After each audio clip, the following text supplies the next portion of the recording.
दोस्तों नमस्कार, आप देख रहे हैं हेलो न्यूज वर्ल्ड। सोच बेहतर कल की। वीरवार को हरियाणा के रेवाड़ी शहर के भाजपा जिला कार्यालय में जिला रेवाड़ी, महेंद्रगढ़ और झज्जर के भाजपा अनुसूचित जाति मोर्चा के कार्यकर्ताओं की एक कार्यशाला आयोजित की गई। इसमें उक्त मोर्चा के प्रदेश अध्यक्ष विधायक सतपाल जरावता और पूर्व सांसद डॉक्टर अशोक तंवर समेत अन्य वक्ताओं ने अपनी बात रखी और हरियाणा विधानसभा चुनाव 2024 की रणनीति बनाई। बाद में जरावता और डॉक्टर तंवर ने पत्रकार वार्ता भी की। आप देखिए हमारी ये रिपोर्ट। नमस्कार। एक ही बात सिखाई है कि मंच भी अपना, पब्लिक भी अपनी, भाषण भी अपना, सरकार भी अपनी, कलम भी अपनी, फैसला भी अपना है। थोड़ी करने का काम नहीं। आप योजना प्लानिंग बनाओ। अगर देखिए भारतीय जनता पार्टी की स्थायी वोट जो है वो तो है। सभी साथियों को नमस्कार। आज हमारे रेवाड़ी जिले में हमारे अनुसूचित जाति मोर्चा के 3 जिले हैं, झज्जर, रेवाड़ी और महेंद्रगढ़। ये तीनों जिलों के हमारे कार्यकर्ताओं की, जो मोर्चे के कार्यकर्ता हैं, उनकी आज बैठक, उनका प्रशिक्षण और आगामी रूपरेखा तैयार है। और इन 3 जिलों में जिन हमें जो सबसे बढ़िया जो आज स्थान मिला, हमारे यहाँ की माननीय जिला अध्यक्ष और नवनियुक्त है और एससी मोर्चा का इन्होंने यहाँ बहुत बढ़िया प्रशिक्षण कराया। ऐसी बहन वंदना गोखले जी और हमारे बहुत वरिष्ठ नेता, पूर्व में सांसद रहे, कांग्रेस पार्टी के युवा के भी राष्ट्रीय अध्यक्ष रहे, प्रदेश के अध्यक्ष रहे, जिनका बहुत लंबा चौड़ा अनुभव है, वो आज प्रशिक्षण लेने के लिए मुख्य तौर पर यहाँ पर आए हैं। और उनकी अगुवाई में पूरे तीनों जिले आगे बढ़े। और वैसे तो पूरे हरियाणा में ही हम आदमी अशोक तंवर जी का सेवाएं ले रही है पार्टी, क्योंकि हमारी पार्टी ने तय किया है कि आदरणीय अशोक तंवर जी, हमारी पूर्व सांसद आदरणीय सविता दुग्गल जी, हमारे वर्तमान सांसद आदरणीय श्री कृष्ण पवार जी, हमारे एससी कमीशन के चेयरमैन आदरणीय श्री रविंद्र बाल्यान जी, हमारे यहाँ से बावल से विधायक और हरियाणा सरकार में कैबिनेट मंत्री आदरणीय श्री बनवारी लाल जी, हमारे भवानी खेड़ा से विधायक, हरियाणा सरकार में मंत्री आदरणीय विशंबर वाल्मीकि जी, और हमारे अनुसूचित जाति मोर्चा के राष्ट्रीय अध्यक्ष आदरणीय श्री रामदास वाल्मीकि जी, और पूर्व सांसद श्री रतनलाल कटारिया जी की पत्नी और हमारी पार्टी की वर्तमान में प्रदेश के उपाध्यक्ष आदरणीय बंतु कटारिया जी और मैं स्वयं, हम पूरे 90 के 90 विधानसभाओं में प्रवास करेंगे। और ये प्रवास का आज ये पहला कार्यक्रम आदरणीय अशोक तंवर जी के नेतृत्व में यहाँ पर रेवाड़ी जिले में हो रहा है। और इन्होंने यहाँ पर प्रशिक्षण सभी कार्यकर्ताओं का लिया है और उनके विचार भी लिए हैं और चर्चा भी हुई है। और आगामी रणनीति योजना भी जो केंद्र के और प्रदेश की तरफ से जो आई है और जो जिले से आदरणीय वंदना गोखले जी के नेतृत्व में रूपरेखा तैयार हुई है, उसके ऊपर कार्य करने के लिए हम सब आज यहाँ एकत्र हुए। क्या पूरा प्रशिक्षण था? कुछ प्रशिक्षण हमारा जो होता है, सबसे पहले भारतीय जनता पार्टी देश और समाज के लिए काम करती है। हमारे माननीय राष्ट्रीय अध्यक्ष आदरणीय श्री जेपी नड्डा जी हर बार कहते हैं, भारतीय जनता पार्टी का कार्यकर्ता राष्ट्र की सेवा में लगा हुआ है तत्परता से। और कांग्रेस के लोग अपनी राजनीति, गंदी राजनीति के कारण हमेशा दलित समाज को गुमराह करते हैं, बहकाने का काम करते हैं। उनके उस दलितम को तोड़ने के लिए जो लोकसभा में हमारे दलित समाज को गुमराह करने का काम किया, उनके उस गुमराहपन को उजागर करने के लिए दूसरा गरीब समाज के लोग आज 8500 रुपये हमारे यहाँ मांगने के लिए आ रहे हैं। जो कांग्रेस ने घोषणा की थी कि इधर वोट दो, इधर खटाखट 8500 रुपये आएंगे, ये सब बातों के लिए हमने लोगों ने उसके बारे में चर्चा की है। दूसरा, एक कांग्रेस ने एक अभियान चलाया है और मैं उस अभियान का स्वागत भी करता हूँ। उनका एक अभियान है कि 10 साल का लेखा जोखा। तो हम लोग एससी मोर्चा कहता है कि पहले एससी मोर्चा से ही आप एक बार बैठ के चर्चा कर लें कि आपने इतने लंबे समय में 1966 में हरियाणा बना था, 2014 तक कांग्रेस या दूसरे लोगों की सरकार रही, ज़्यादातर कांग्रेस की रही, कि आपने दलित समाज के लिए क्या क्या काम किया, इस बारे में चर्चा हो जाए। तो हम भी उनसे चर्चा करने के लिए तैयार हैं। हमारे भी समाज के कुछ सवाल कांग्रेस के लोगों से हम भी चाहते हैं कि उनका जवाब मिल जाए। ये किस्म तोड़ने की बात हो रही है। लोकसभा चुनाव में आजाद समाज एक मुश्त आप लोगों के खिलाफ था, विधानसभा चुनाव में उनका मन परिवर्तित कैसे कर पाएंगे? देखिए, हमने कहा ना कि दलित समाज इमोशनल रूप से बाबा साहब डॉक्टर भीमराव अम्बेडकर से जुड़ा हुआ है, भारतीय संविधान से जुड़ा हुआ है, और उन्होंने ऐन वक्त पर एक ऐसा झूठ बोला जो बिना सत्य का झूठ था कि भारतीय जनता पार्टी यदि आती है तो 400 सीट आती है तो वो संविधान को खत्म कर देंगे, आरक्षण को खत्म। ये बहुत बड़ा पाप उन्होंने किया, क्योंकि भारतीय जनता पार्टी ने जब भी संविधान संशोधन किया, माननीय अटल बिहारी वाजपेयी जी देश के प्रधानमंत्री रहे, 81वां, 82वां, 85वां 3 बार संविधान संशोधन हुए, तो अनुसूचित जाति की पदोन्नति में आरक्षण, उनका बैकलॉग, उनकी 50% सेलिंग, उसको हटाने के लिए किए और आरक्षण को पूर्णतः बहाल करने का काम माननीय अटल बिहारी वाजपेयी जी ने किया। कांग्रेस के लोगों ने 100 से ज्यादा बार संविधान संशोधन किया, लेकिन कभी दलितों के हित के लिए नहीं किया। उन्होंने किया संविधान संशोधन साहबानो केस को पलटने के लिए किया, मुस्लिम समाज के लिए किया। उन्होंने संविधान संसद को तोड़ा मरोड़ा, देश के अंदर जब इमरजेंसी लागू की, आपातकाल लागू किया, उस संविधान को ताक के रख दिया। हरियाणा के अंदर मैं पूछना चाहता हूँ चौधरी भूपेंद्र सिंह हुड्डा से, 10 साल उन्होंने राज किया हरियाणा में दलित समाज के लिए, क्या कभी उसने संविधान के किसी एक पन्ने को भी लागू किया? क्या कोई एक भी कानून उन्होंने एससी समाज के लिए अपने कार्यकाल में बढ़ाए? क्या हम गारंटी से कहते हैं हमने बढ़ाए हैं। हमने सफाई आयोग बढ़ाया, हमने एससी आयोग बढ़ाया, हमने क्लास 1 क्लास 2 में पदोन्नति में आरक्षण दिया, हमने 85 अमेंडमेंट जो अटल बिहारी वाजपेयी जी ने दिया था उसको माननीय मनोहर लाल जी ने वाकई दिया है। हमने दलित समाज के लिए काम किया है।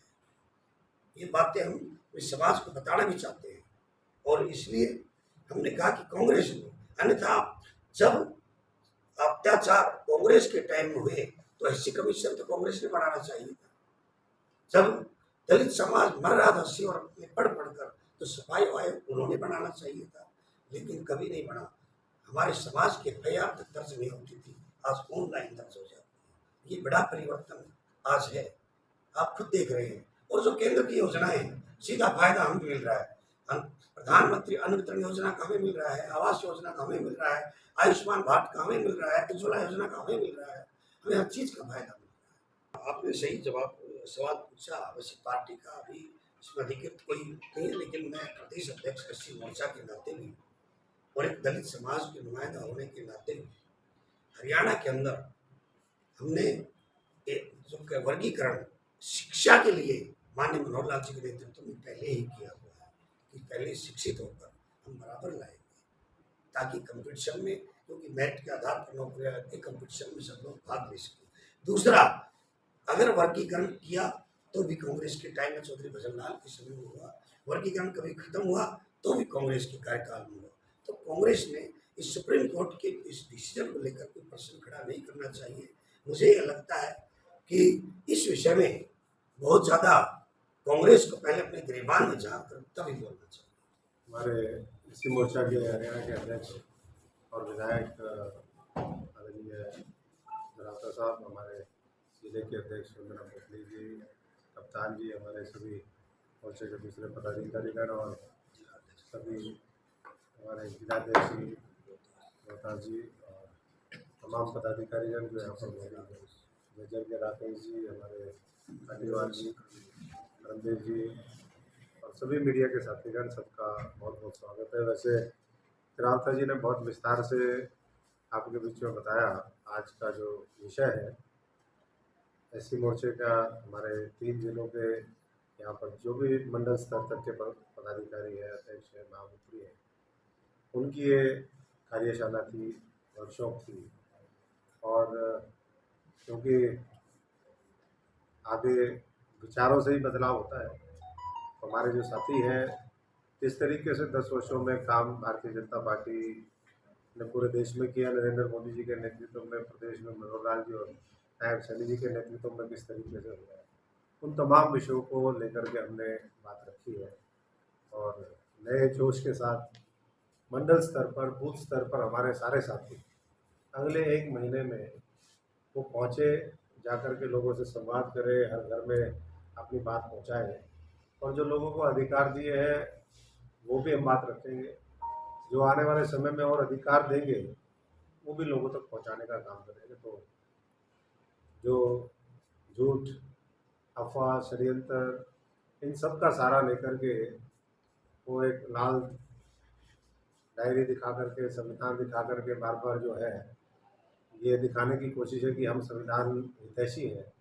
संविधान को जितना उसके ऊपर प्रहार करने का काम हुआ है वो कांग्रेस के समय में ज़्यादा हुआ है।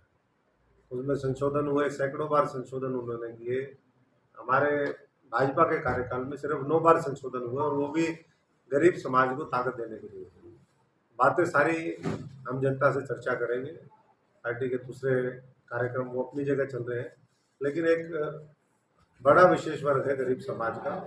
मैं समझता हूँ कि उनकी भी लड़ाई लड़ना मोर्चे का भी काम है, पार्टी के पदाधिकारियों का भी काम है, और उनको हर तरीके का आने वाले समय में मजबूती मिले, न्याय मिले, ये हम सब लोग मिलकर के सुनिश्चित करेंगे। तो अभी अध्यक्ष जी के साथ बैठ करके आगे के कार्यक्रम तय होंगे, और क्योंकि आज ये पहली हमारी कार्यशाला है और इसके बाद पूरे हरियाणा में और साथी भी, जैसा बताया कि हमारे जो एससी समाज के लीडर हैं, वैसे तो सामूहिक लीडरशिप होती है हर जगह, हर व्यक्ति का कुछ न कुछ प्रभाव रहता है, लेकिन 17 की 17 विधानसभाओं में और भविष्य में 90 की 90 जो हमारी और दूसरी असेंबली है उसमें हमारी किस तरीके से इफेक्टिव जो है वो भागीदारी हो सुनिश्चित, ये मिलकर के हम प्रयास करें। तो साहब देखिए, आप लगातार कहते हैं बताया गया आप बौद्धिक क्षमता पे सवाल खड़ा नहीं कर रहे हैं क्या?